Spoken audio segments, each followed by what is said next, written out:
Welcome to our channel. Today we how to install Webflow brand tokens with Finsweet beginner guide step by step clearly. To begin, navigate to your Webflow project dashboard.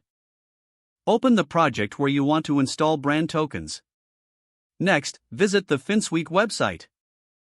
Locate the section dedicated to brand tokens. Download the necessary script file from their website.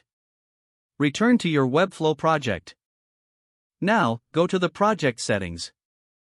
Select the Custom Code tab. In the Head Code section, paste the script you downloaded. Make sure the code is correctly formatted. Scroll down and click on Save Changes.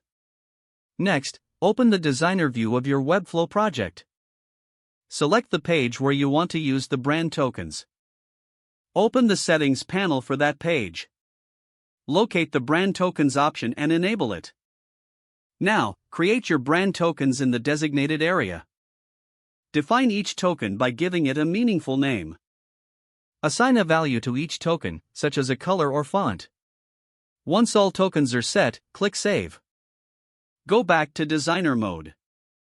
Select the element that you want to style with brand tokens. In the Style panel, click on the field where you want to apply a token. Type the name of the token you created. Press Enter to apply the token. Repeat this process for other elements as needed. Finally, publish your project to see the changes live. Your brand tokens are now successfully installed and functioning. If the page does not load, refresh the browser or try again in a private or incognito window. Don't forget to like this video and subscribe to our channel for more step-by-step tech guides.